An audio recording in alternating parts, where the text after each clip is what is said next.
আল্লাহকে চিনতে হলে আল্লাহ সুবহানাহু ওয়া তাআলা সম্পর্কে আমাদেরকে জানতে হবে, জানতে হলে আমাদেরকে পড়তে হবে, আল্লাহ সম্পর্কে পড়তে হবে। কিন্তু আমাদের জ্ঞানটাকে আমরা কেবলমাত্র কিছু মাসলা মাসাইলের মধ্যে সীমাবদ্ধ করে রেখেছি। আপনি দেখবেন এই ফতোয়াটা কি, এই মাসালার সমাধান কি, এর বাইরে আমাদের জ্ঞান একেবারেই যায় না। আল্লাহ সম্পর্কে আমরা ইন্না ফি খালকিস সামাওয়াতি ওয়াল আরদি ওয়া ইখতিলাফিল লাইলি ওয়ান নাহার লাআয়াতিন লিউলিল আলবাব আল্লাযীনা ইয়াযকুরুনাল্লাহা কিয়ামান ওয়া কুউদান ওয়া আলা জুনুবিহিম ويتفكرون في خلق السماوات والأرض ربنا ما خلقت هذا باطلا سبحانك فقنا عذاب النار। আচ্ছা, আপনার জীবনে আপনি কবে আসমানের দিকে তাকিয়ে বলেছেন সুবহানাল্লাহ? কবে বলেছেন? আমরা তো আসমানের দিকে তাকাই না। আপনার জীবনে আপনি কবে পাহাড়ের দিকে তাকিয়েছেন? আল্লাহ কি বলেন নাই আফালা ইয়ানজুরুনা ইলাল ইবিলি কাইফা খুলিকাত ওয়া ইলাস সামাই কাইফা রুফিআত ওয়া ইলাল জিবালি কাইফা নুসিবাত ওয়া ইলাল আরদি কাইফা সুতিহাত? আল্লাহ কি বলেন নাই যে তারা কি দেখে না, তারা কি তাকায় না? ইলাল ইবিলি, তাদের আরবের যুগে আছে কি, আরব দেশে আছে ওট, এই কারণে ওটের কথা বলেছেন। আমাদের দেশে হলে তো আল্লাহ বলতেন যে ইলাল বাকারি, গরুর দিকে কি ওরা তাকায় না? আল্লাহ তারা কিভাবে তৈরি করেছেন? এগুলি কি ওরা নিজেরা তৈরি করছে নাকি আল্লাহ সুবহানাহু ওয়া তাআলা তৈরি করেছেন? পাহাড়ের দিকে তাকায় না, আসমানের দিকে তাকায় না, জমিনকে কে প্রশস্ত করে দেবে সেদিকে কি তারা তাকায় না? তাকানো মানে কি? তাকানো মানে চিন্তা করা। আর আরাআইতাল্লাযী ইউকাযযিবু বিদ্দীন আলাম তারা কাইফা ফাআলা রাব্বুকা বিআসহাবিল ফিল, মানে আপনি চিন্তা করতে বলেছে। চিন্তার মূল জিনিস হচ্ছে আল্লাহ সুবহানাহু ওয়া তাআলাকে নিয়ে চিন্তা করা, আল্লাহ সুবহানাহু ওয়া তাআলাকে নিয়ে ভাবা, আল্লাহ সুবহানাহু ওয়া তাআলা তিনি কে তাকে বোঝার চেষ্টা করা। সাহাবায়ে কেরাম রাদিয়াল্লাহু তাআলা আনহুম তারা তাদের ব্যাপারে আল্লাহ তাআলা বলেছেন যে তারা এই তারা আল্লাহকে চেনে এবং এই কারণে তারা আল্লাহর জন্য আল্লাহর সামনে তারা সিজদা লুটিয়ে পড়ে। তারাহুম রুকআন সুজদান ইয়াবতাগুনা ফাদলান মিনাল্লাহি ওয়া রিদওয়ানা, তাদেরকে আপনি দেখবেন তারা সিজদায় লুটিয়ে পড়ে, তারা রুকুতে তাদের সময়গুলো কাটিয়ে দেয়, তারা তাদের রবের রহমত এবং সন্তুষ্টি তারা কামনা করে, কারণ তারা দে হ্যাভ আন্ডারস্টুড, রিকগনাইজড দেয়ার রব, তারা তাদের রবকে চিনতে পেরেছে, তারা তাদের রবকে চিনতে পেরেছে। আমরা আমাদের রবকে চিনতে পেরেছি কি? আপনি কবরে তো প্রশ্ন করা হবে প্রথম, মার রব্বুকা, তোমার রবকে? আপনি পড়েন আলহামদুলিল্লাহি রাব্বিল আলামিন, জগৎ সমূহের সৃষ্টি করে রব, তার জন্য সকল প্রশংসা। কিন্তু আমাদের রবকে আমরা আসলেই চিনি? চেনার যত কারণ আছে, কোনো কারণ আমাদের মধ্যে নাই। এক নম্বর কারণ হচ্ছে রব সম্পর্কে পড়াশোনা করা, তার সম্পর্কে জ্ঞান অর্জন করা। আমাদের জ্ঞানের পরিধি কেবলমাত্র নামাজের মাসালা, রোজার মাসলা মাসাইল, এর বাইরে আমাদের জ্ঞানের পরিধি নাই। অথবা আকীদার টুকিটাকি কিছু হয়তো আমরা তাও খুবই সামান্য সামান্য জিনিস আমরা জানি, এর বাইরে আমাদের জানার কোনো একেবারেই নাই। তার মানে যেই জাতির উপর আল্লাহ তাআলা প্রথম নাযিল করলেন ইকরা, পড়ো, সেই জাতি পড়া থেকে গেল। এখন যদি আপনাদেরকে বলা হয় যে how many books you have read, মেন ওয়ার, আপনার এর মধ্যে কয়টা বই পড়েছেন? তাহলে আপনি কি উত্তর দেবেন? অনেকে আবার বলবেন আমি তো পড়তে পারি না, কেউ বলবেন পড়ার সময় নেই, কেউ বলবেন অনেক ব্যস্ত, কেউ বলবেন এত কঠিন আমি করতে পারি না। আমি বুঝি না। অথচ আল্লাহ তাআলা আপনার জন্য পড়াকে ফরজ করে দিয়েছেন এবং এই কারণে কোরআনও আপনি পড়েন, তেলাওয়াত করেন, কিরাআত, নামাজের মধ্যে আপনি কোরআন পড়েন।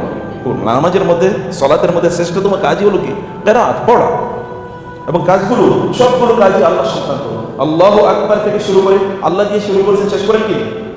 আসসালামু আলাইকুম, শব্দটা শেষ শব্দটা কি? ওয়া রাহমাতুল্লাহ, আল্লাহ। শুরু করলেন আল্লাহ দিয়ে, শেষও করলেন আল্লাহকে দিয়ে, কিন্তু সে আল্লাহকে আমরা চিনি না। আল্লাহ সুবহানাহু ওয়া তাআলার সাথে যদি কেউ চেনে, তাহলে আল্লাহ সুবহানাহু ওয়া তাআলার জন্য তার মাথাটা অবনত হয়ে থাকবে। যেমন আল্লাহকে চেনেছে কারা? আসমান এবং জমিন। এবং এ কারণে দেখবেন আল্লাহ সুবহানাহু ওয়া তাআলা বলেছেন যে আপনি দেখবেন যে এমন হচ্ছে তাকাদুস সামাওয়াতু ইয়াতাফাত্তারনা মিনহু ওয়া তানশাক্কুল আরদু ওয়া তাখিরুল জিবালু হাদ্দা আন দা'উ লির-রাহমানি ওয়ালাদা ওয়া মা ইয়ানবাগি লির-রাহমানি আন ইয়াত্তাখিযা ওয়ালাদা। আল্লাহ বলছেন তাকাদুস সামাওয়াতু, তাকাদু কাদা ইয়াকাদু, মানে যেটা উপক্রম হয়ে যায়, এজ ইফ এটা এখনই ঘটবে, এমন একটা অবস্থা, এজ ইফ এখনই ঘটবে, এরকম প্রিপেয়ার্ড হওয়ার মতো অবস্থা তৈরি হয়ে গেছে। তাকাদুস সামাওয়াতু ইয়াতাফাত্তারনা মিনহু, মনে হচ্ছে না আসমানগুলো, আসমান ওরা সামাওয়াতু, অল দ্য হেভেন্স স্কাইস, আপনি তো আসমান তো আমরা কিছুই দেখতে পাই না, একটা প্রথম লেয়ারটা দেখতে পাই, আসসামা দুনিয়া, তাও দেখতে পাচ্ছি, এতটুকুর বাইরে না। তো সেই আসমানগুলো সব প্রায় ফেটে পড়বে। ইয়াতাফাত্তর না, তাফাত্তর ইয়াতাফাত্তরু, এইটা যেই ফ্যামিলির ভার, তার মানে হচ্ছে অনেক ব্যাপক পরিমাণে, একবারে ছোট্ট ছোট টুকরায় ছিন্ন বিচ্ছিন্ন হয়ে যাবে, ছোট ছোট টুকরায় ছিন্ন বিচ্ছিন্ন হয়ে যাবে। ইয়াতাফাত্তরনা মিনহু ওয়া তানশাক্কুল আরদ, এবং এই জমিন কি হয়ে যাবে, ফেটে যাবে, এরকম এরকম। ওয়া তাখিরুল জিবালু হাদ্দা, এবং এই যে পাহাড়গুলো, এগুলো সবই কি, এই সবগুলো একেবারে তুলার মতো, ধুলার মতো এরকম পাউডারে পরিণত হবে। কারণ কি, আন দাউ লিররহমানি ওয়ালাদা, কারণ ওরা বলে আল্লাহ সুবহানাহু ওয়া তাআলা কি আছে, সন্তান আছে, আল্লাহ সমকক্ষ আছে, ওরা শিরক করে। একজন ব্যক্তি যদি আল্লাহ সুবহানাহু ওয়া তাআলাকে চেনে, তাইলে তার কোনো আচরণ আল্লাহ সুবহানাহু ওয়া তাআলা এর দেয়া শরিয়া অথবা আল্লাহ রাসূলের দেয়া সুন্নাহ অথবা আল্লাহ সুবহানাহু ওয়া তাআলার সন্তুষ্টির বাইরে বা ভিতরে সে চিন্তাই করতে পারে না, কারণ সে আল্লাহকে চিনেছে, আল্লাহকে বুঝেছে সে। যেমনই ভাবে রাসূল সাল্লাল্লাহু আলাইহি ওয়াসাল্লাম বলেছেন, আমি তোমাদের আনা আ'লামুকুম বিল্লাহি ওয়া আতকাকুম মিনহু, আমি তোমাদের মধ্যে আল্লাহকে সবচেয়ে বেশি চিনি এবং এই কারণে আমি আল্লাহকে বেশি ভয় পাই। আমি আল্লাহকে বেশি চিনি এবং আল্লাহকে বেশি ভয় পাই। আপনাদের অন্তরটা কখন মোচড় দিয়ে ওঠে যখন দিনই কাজ না করে, দিন বিরোধী কাজ করেন, শরিয়া বিরোধী কাজ করেন। আপনি বলবেন আমি শরিয়া বিরোধী কাজ কি করি, আপনি হলো বলবেন শরিয়া নাই জীবনে। এমন কোনো কাজ আছে, আপনি যখন এই মসজিদে ঢুকেছেন, ঢোকার আগে আপনি তো জুতা খুলেছেন, বলেন তো কোন পায়ের জুতা আগে খুলেছেন? এটা শরিয়ার অংশ কিনা? এটা দিনের অংশ কিনা?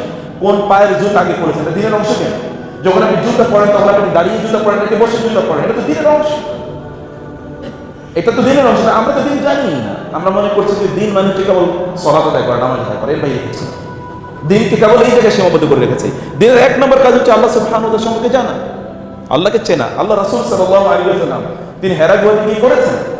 ইব্রাহিম আলাইহিস সালামের ব্যাপারে, আমাদের বাবা মিল্লাত আবিকুম আবুল আম্বিয়া, নবীদের পিতা ইব্রাহিমের ব্যাপারে আল্লাহ তাআলা কি বলেছেন? ফালাম্মা জান্না আলাইহিল লাইলু রাআ কাওকাবা। আপনাদের জন্য কি কঠিন হয়ে যাচ্ছে কথা? অনেকে ঘুমাচ্ছে দেখতেছেন। ফালাম্মা জান্না আলাইহিল লাইলু রাআ কাওকাবান ক্বালা হাযা রাব্বি, যখন রাত আসলো তিনি আকাশের দিকে তাকালেন, তখন কি কাওকাবা, তিনি তারকা দেখে ক্বালা হাযা রাব্বি, তিনি বলেন এটাই আমার রব। কারণ তার জাতি মুক্ত পূজা করে, অথবা তারা কি আসমানের তারকাগুলোর পূজা করে। তিনি ভাবছেন যে এটা কি আপনি এটার পূজা হয়, এটা তো হওয়ার কথা না। তিনি সেই দিকে তাকিয়ে তারপরে তিনি রবকে খুঁজছেন, তিনি আসমানের দিকে তাকালেন এবং তারপরে সেখানে তারকা দেখলেন, তারপরে তিনি চাঁদ দেখলেন, তারপরে তিনি সূর্য দেখলেন, হাদা রব্বি হাদা আকবার। ফালাম্মা আফারা قال يا قوم إني بريء مما تشركون إني وجهت وجهي للذي فطر السماوات والأرض حنيفا وما أنا من المشركين। তিনি বলেন ওয়াজহাতু ওয়াজহিয়া লিল্লাযী ফাতারা আস-সামাওয়াতি ওয়াল আরদা হানিফা, আমার গোটা অস্তিত্বকে আমি আমার রবের প্রতি নিবেদিত করলাম, নিবদ্ধ করলাম আমার রবের গোটা অস্তিত্বকে। এবং তিনি তারপরে কি করলেন? তার গোটা জীবনটা দেখেন তাওহীদের জন্য কি করেছেন। তারা তাকে অগ্নিকুণ্ডে নিক্ষেপ করে দিলেন, ক্বালু তুরুহু আও হাররিকুহু ওয়ানসুরু আলিহাতাকুম, তোমরা তাকে হত্যা করো অথবা অগ্নিকুণ্ডে নিক্ষেপ করো এবং তোমাদের উপাস্যগুলোকে এর মাধ্যমে সাহায্য করো, মানে তোমাদের মূর্তিগুলোকে, প্রতিমাগুলোকে। ইব্রাহিম আলাইহিস সালাম বলেন, হে আল্লাহ, কাইফা তুহয়ি হাযিহিল মাউতা, আপনি এগুলোকে কিভাবে জীবিত করবেন? তো ইনি কিন্তু অলরেডি নবী। তারপরে দেখেন আল্লাহ সম্পর্কে জানার তার ইচ্ছা, কাইফা তুহয়ি হাযিহিল মাউতা, আপনি কিভাবে এগুলোকে জীবিত করবেন? তিনি আল্লাহ বললেন, আওয়ালাম তুমিন, তুমি কি ঈমান আনো না, তুমি কি বিশ্বাস করো না?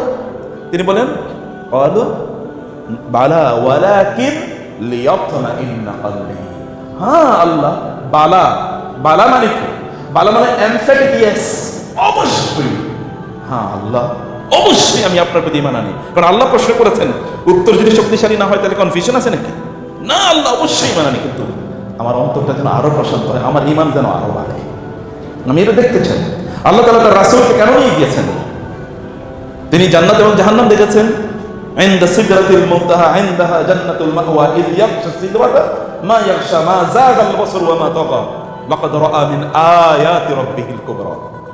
তিনি রবের বিশাল বিশাল নিদর্শনগুলো দেখেছেন, কারণ এর মাধ্যমে তার ঈমান আরো বেড়েছে, আপনার রব সম্পর্কে আপনি জানুন, ভাবুন, চিন্তা করুন। রাসূলুল্লাহ সাল্লাল্লাহু আলাইহি ওয়াসাল্লাম কোন এক রাতে তিনি ঘুম থেকে জেগে উঠলেন। এটা বলা হয় তাবুকের যুদ্ধের সময়। রাসূলুল্লাহ সাল্লাল্লাহু আলাইহি ওয়াসাল্লাম তিনি হঠাৎ করে ওই যুদ্ধের সময়, ওই যে তাবুকের ময়দান, তিনি ঘুম থেকে জেগে উঠলেন। এরপর বেলাল রাদিয়াল্লাহু তাআলা সেখানে, অথবা অন্য কোনো সময় হতে পারে, বেলাল রাদিয়াল্লাহু তাআলা সেখানে, তিনি তাকে বললেন, বেলাল, আজ রাতে লাকাদ উনজিলাত আলাইয়া, আজ রাতে আমার উপর এমন কিছু আয়াত নাজিল হয়েছে, ওয়াইলুল লিমান ক্বারাআহা ওয়া লাম ইয়াতাফাক্কার ফিহা, যেই ব্যক্তি এই আয়াতগুলো পড়লো কিন্তু এগুলো নিয়ে চিন্তা করলো না, এগুলো নিয়ে ভাবলো না, তার জন্য ধ্বংস। পড়েছে কিন্তু এটা নিয়ে ভাবে নাই, তার ধ্বংস হোক।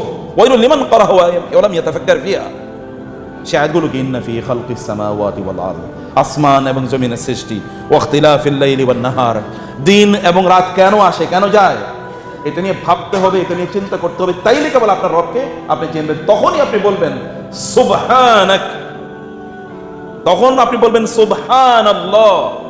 আদারওয়াইজ আপনার সুবহানাল্লাহ এরকম সুবহানাল্লাহ সুবহানাল্লাহ সুবহানাল্লাহ সুবহানাল্লাহ। এক লোক পড়ছিল আস্তাগফিরুল্লাহ আস্তাগফিরুল্লাহ আস্তাগফিরুল্লাহ, আলী রাদিয়াল্লাহু তাআলা বলেন তোমার আস্তাগফিরুল্লাহ পড়ার কারণে তোমার একবার আস্তাগফিরুল্লাহ পড়া উচিত। তুমি যেভাবে আস্তাগফিরুল্লাহ পড়তেছো এই কারণে তোমার আরো আস্তাগফিরুল্লাহ পড়া উচিত, কারণ তোমার এই আস্তাগফিরুল্লাহ পড়াটাই একটা অপরাধ। এইভাবে আস্তাগফিরুল্লাহ আস্তাগফিরুল্লাহ মানে কি?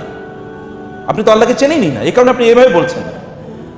আপনি তো কোনো সাধারণ আপনার অফিসের বসেরই বস বস বস বস বস বস এরকম তো বলবেন না, আপনি এটা দেন এটা দেন এটা দেন এরকম তো বলবেন না। আপনি খুবই আস্তে ধীরে বলবেন। আপনার রবকেও আপনি সেভাবেই ডাকার কথা ছিল, তার যিকিরও সেভাবেই করার কথা ছিল, কারণ আমরা আমাদের রবকে চিনি না। ওয়ামা কদারুল্লাহ হাক্কা কদরিহি, তারা আল্লাহ সুবহানাহু ওয়া তাআলাকে চেনেও না এবং এই কারণে আল্লাহর প্রকৃত হক আদায় করে তারা তাকে সম্মান করে না। সম্মানিত ভাইরা এবং ভাইরা, সে কারণে দ্বীনি জ্ঞান আমাদেরকে অর্জন করা দরকার। আমরা দ্বীনি জ্ঞান অর্জন করছি না, মনে করি যে আমাদের তো শেখ আছেন, শেখের কাছে প্রয়োজন হলেই তো শেখের কাছে গিয়ে একটা প্রশ্ন করব, আচ্ছা ওটা জেনে নেব, এটুকু আপনার মনে করছেন। প্রয়োজন হলেই শেখের কাছে যাবো, একটা প্রশ্ন করবো। আচ্ছা ইউটিউবে অনেক লেকচার আমি শুনছি, ফেসবুকে তো অনেক কিছু দেখতেছি, এখন সব ফেসবুক স্টুডেন্ট হয়ে গেছে। তুল্লাব ফেসবুক, তুল্লাব ইউটিউব, এখন সব তুল্লাব ফেসবুক ইউটিউবে তুল্লাব হয়ে গেছে, কিন্তু তারা সত্যি করতে কোরআনে তুল্লাব হয় না। আপনারা এখানে যারা আছেন, আপনার কেউ কতজন পুরো কোরআনের এই মাথা থেকে ওই মাথা অনুবাদ করেছেন বা তাফসির করেছেন? কয়জন? হাত তোলার দরকার নেই, কিন্তু কয়জন একবার চিন্তা করে দেখেন তো। আপনার রবের কিতাবটাই আপনি পড়লেন, অথবা এই কিতাবের অর্থই আপনি বুঝলেন, এই কিতাবের অর্থই আপনি বুঝলেন না, আপনি জানেন না যে এই কিতাবের, আপনাকে যদি বলা হয় যে কুল হুয়াল্লাহু আহাদ আল্লাহুস সামাদ, আস-সামাদ অর্থ কি, আপনাকে তারও আগে যদি বলেন কুল আউযু বিল ফালাক, আল ফালাকের অর্থ কি, আপনি যদি বলেন আল্লাযী মানে ওয়াসওয়াসিল খান্নাস, আল খান্নাস মানে কি, আপনি বলেন তো। হাম্মালাতাল হাতাব মানে কি, তাব্বাত ইয়াদা, তাব্বা মানে কি? তাহলে আমরা কোথায় আছি? এলিমেন্টারি লেভেলও তো নেই, একেবারে প্রাথমিক পর্যায়েও তো নেই। আল্লাহকে চেনার জন্যে শ্রেষ্ঠতম যে পথ এবং পদ্ধতি তা হলো আল্লাহর কিতাব নিয়ে চিন্তা করা, আল্লাহর কিতাব নিয়ে ভাবা, আল্লাহর কিতাব নিয়ে পড়া, আল্লাহ সুবহানাহু ওয়া তাআলার কিতাব। কারণ আল্লাহ তাআলা তো এই কিতাব নাজিলই করেছেন এই কারণে, আল্লাহ তো এই কিতাব নাজিলই করেছেন এই কারণে যেন আপনি এটা পড়েন। উতলু মা উহিয়া ইলাইকা মির রাব্বিক, তুমি পড়ো, আপনাকে পড়তে আল্লাহ তাআলা আল্লাহ রাসূলকে বলেছেন তুমি পড়ো, আপনি পড়ুন। এবং আমাদেরও এই কিতাব বেশি বেশি করে পড়া দরকার। বাকি অন্যান্য জিনিসগুলো আমি একটা আউটলাইনের কথা কেবল আপনাদেরকে বলতে চাই, সম্মানিত ভাইরা এবং বোনেরা। অতএব জ্ঞান অর্জন করা এটা আমাদের জন্য অত্যন্ত জরুরি। এটা জ্ঞান অর্জন কেন করবো? অধিকাংশ লোক জ্ঞান অর্জন করে কি কারণে? তাহলে আরেকজনকে একটু দেখাবে, একটু খুতবা দিতে পারবে, লেকচার দিতে পারবে, ওয়াজ করতে পারবে, অথবা বুঝাতে পারবে আমি তো জানি। রাসূলুল্লাহ সাল্লাল্লাহু আলাইহি ওয়াসাল্লাম বলেছেন মান তালাবাল ইলমা লিইউজারি বিহি আল উলামা আও লিউমারি বিহি আস সুফাহা আও লিয়াসরিফা উজুহান নাস ইলাইহি আদখালাহুল্লাহু